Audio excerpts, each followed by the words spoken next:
السلام علیکم ورحمۃ اللہ وبرکاتہ ملګرو څنګه چې تاسو په تمنل کې وکړه چې دا تصویر تاسو څنګه ایډیټ کولای شئ صحیح شو دا په الایټ موشن اپ کې کیږي نن سبا ډېر زیات کسان داسې پیک یوز کوي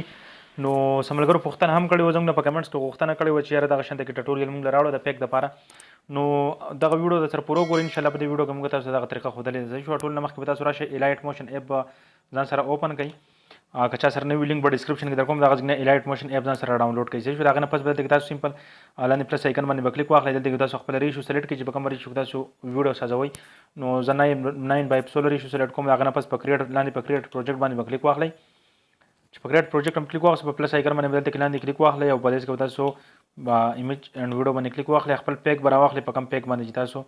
ویډیو سازوئ صحیح شوه نو زه به دې کې یو پیک سازوم دا پیک ما راواغوستو تاسو کتلی شئ سمپل به تاسو پلس آیکن باندې کلیک واخلئ دا پیک په دې ځای کې ته راشي بره په 3 ډاټ باندې به کلیک واخلئ دلته کې به تاسو سمپل پر فل سکرین باندې کلیک واخلئ د پیک چې کوم دی هغه مکمل تاسو راغټ کړئ صحیح شو پر فل سکرین کې د هغې نه پس بیا بیک شئ چې بیک شوي تاسو دا چلو کوئ لاندې پلس آیکن باندې به کلیک واخلئ دلته کې به تاسو سمپل په دې یو آپشن باندې کلیک واخلئ دې کې به یو دغه راواخلئ شیډو صحیح شوه دا شیډو هم راواغوسته دا شیډو به تاسو د یو سایډ نه داسې راغټ کړئ مکمل پر سکرین کې به راولئ چې په سکرین کې هم راوسته هغه نه پس بیا بیک شي بیا په دغه شیډو باندې کلیک واخلئ کوم شیډو چې تاسو راواغوسته لاندې په افیکټ باندې به کلیک کړئ په ایډ افیکټ باندې به کلیک واخلئ چې په ایډ افیکټ باندې تاسو کلیک واغوسته په دې کې به تاسو سمپل یو دغه دی هغه به تاسو راواخلئ صحیح شوه یو کلر دی نو تاسو به دلته لاندې لاړ شئ ادر ته صحیح شو په دې ادر باندې به کلیک واخلئ چې په ادر مو کلیک واغوسته دلته دا یو دی صحیح شو کاپي بیک ګراوند دا یو افیکټ به تاسو راواخلئ چې دا مو راواغوسته دلته کې تاسو سمپل بیا لاندې په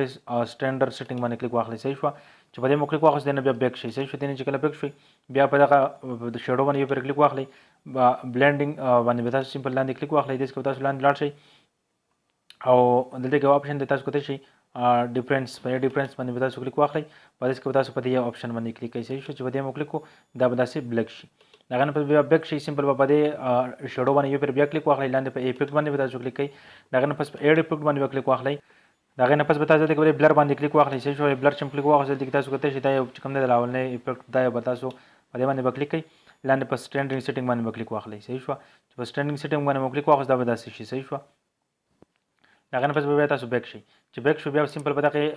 شیډو باندې یو پرې بیا کلیک واخلئ لاندې په افیکټ باندې به کلیک کوئ ایډ افیکټ باندې به کلیک کوئ چې په ایډ افیکټ باندې مو کلیک کړئ دلته کې تاسو په کلر اینډ لایټ باندې به کلیک واخلئ چې په دې مو کلیک واخیستو په دې کې تاسو دلته کې دا یو افیکټ به تاسو راواخلئ صحیح شوه په دې افیکټ باندې تاسو کلیک واخیستو د هغې نه پس به تاسو سمپل دلته کې بیا په سټینډینګ سیټینګ باندې کلیک واخلئ چې په سټینډینګ سیټینګ کلیک واخیست لاندې په افیکټ باندې به کلیک کوئ صحیح شو دا کوم چې تاسو اوس ایډ کو په دې باندې کلیک کړو دا اولنۍ کرښه چې کومه ده دا به تاسو زیاته کوئ دغسې صحیح شو تاسو کولی شئ کمه به یې کوئ صحیح شوه منفي سایډ ته به یې ووځئ صحیح شوه 80 ته به یې کوئ صحیح شو تاسو کولی شئ دا به داسې راولئ 80 ته دا 80 ته راغی زموږ سره صحیح شوه چې دا 80 ته راغی د هغه نه پس چې کوم دی بیا بیک شئ تاسو کولی شئ اوس هم پیک صحیح ښکاري خو نور په دې کې مخکې هم کار کول دي صحیح شوه نو که تاسو داسې پرېښودو نو بس دغه کار بیا تاسو وکړئ صحیح شوه که نه نور کار به سره کوئ چې کوم طریقه تاسو ته ښه نو هغه به بیا تاسو کولی شئ بیا به سمپل دا شروع کړئ چې په دې شیډو به یې پر بیا کلیک واخلئ لاندې په افیکټ باندې به کلیک واخلئ بیا به سمپل لاندې په ایډ افیکټ باندې بیا کلیک واخلئ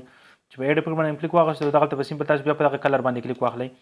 چې په دې کلر مو کلیک واخیستل دلته کې تاسو کوم دی یو بل افیکټ دی هغه به تاسو راواخلئ صحیح شو دا چې تاسو کولی شئ دا یو چې کوم دی صحیح شو دا یو افیکټ به تاسو راواخلئ په دې باندې به کلیک کوئ هغه نه پس به لاندې په سټینډینګ سیټینګ باندې کلیک واخلئ د هغه نه پس دغه افیکټ چې لاندې ایډ شو په دې افیکټ باندې به کلیک واخلئ چې په دې افیکټ هم کلیک کړو دلته کې د لاونۍ کرښه چې کومه ده تاسو زیاته کوئ صحیح شوه 200 ته به یې کوئ صحیح شو تاسو کولی شئ 200 ته به کوئ د هغه نه پس بیا بیک شئ بیا به په شیډو باندې کلیک واخلئ لاندې په افیکټ باندې بیا کلیک واخلئ لاندې بیا تاسو راشئ ایډ افیکټ باندې بیا لاندې کلیک واخلئ او دې څخه به تاسو سمپل بیا په دغه کلر اینډ لایټ باندې کلیک واخلئ د هغه نه پس په دې کې تاسو لاندې لاړ شئ دلته کې یو بل افیکټ دی تاسو به هغه راواخلئ صحیح شوه نو تاسو کولی شئ دا یو افیکټ چې کوم دی په دې باندې به تاسو کلیک کوئ صحیح شوه چې په دې مو کلیک کړو د هغه نه پس په سټینډینګ سیټینګ باندې کلیک واخلئ د هغه نه پس دغه لاندې افیکټ چې کوم تاسو ایډ کړو په دغه باندې به کلیک واخلئ دې ته دننه ورننوځئ صحیح شوه چې دې ته دننه ورننوځئ د لاونۍ چې کومه کرښه ده دا به تاسو 32 ته بوځئ صحیح شو 32.5 ته به بوځئ صحیح شو دا تاسو به داسې مخکې کوئ صحیح شوه دا تاسو کولی شئ 32.5 ته به راولئ صحیح شوه تاسو کولی شئ 32.5 ته شو صحیح شوه چې دا 5 ته راوځي هغه نه پس به تاسو بیا بیک شئ صحیح شو ملګرو ښه ملګرو د هغې نه پس به بیا تاسو دا چلو کړئ چې لاندې به پلس آیکن باندې به کلیک واخلئ دې څخه به تاسو یو شیډو بل راواخلئ صحیح شوه چې بله شیډو هم راواخیسته دا شیډو چې کوم دی دا تاسو دغسې مکمل غټ کړئ په دې فل سکرین کې به راولئ لاندې په دې کلر باندې به تاسو بیا کلیک واخلئ په دې څخه تاسو سپین کلر دی سلیکټ کړئ صحیح شو دا به داسې سپین شي د هغې نه پس به تاسو بیا بیک شئ دا بره تاسو کولی شئ دغه بره چې کوم شیډو تاسو ولګوله دا سپین کلر والا په دې باندې به کلیک کړئ دلته کې به تاسو بلینډینګ باندې کلیک واخلئ او دې څخه به لاندې لاړ شئ صحیح شو دې څخه تاسو کولی شئ کانټرست په دې باندې تاسو کلیک واخلئ صحیح شو کانټرست باندې کلیک واخلئ دلته کې اورلای باندې بیا کلیک کوئ صحیح شو په اورلای کلیک کوئ تاسو پیک چې کوم دی هغه به دغه ترتیب باندې تیار شو صحیح شو تاسو کتای شئ نو په دغه ترتیب بس تاسو پیک بیا تیار شي صحیح شو نو دغه وځو نه ویډیو که ویډیو مو خوښه شوی نو پلیز ویډیو سره لایک کړئ چینل سبسکرایب کړئ بیل نوټیفیکیشن سره کلیک کړئ په آل باندې کلیک کړئ زموږ هر نوی ویډیو تاسو ته د ټول نه مخکې درځي نو اسمه الله راکړئ اجازه السلام علیکم ورحمت الله وبرکاته بای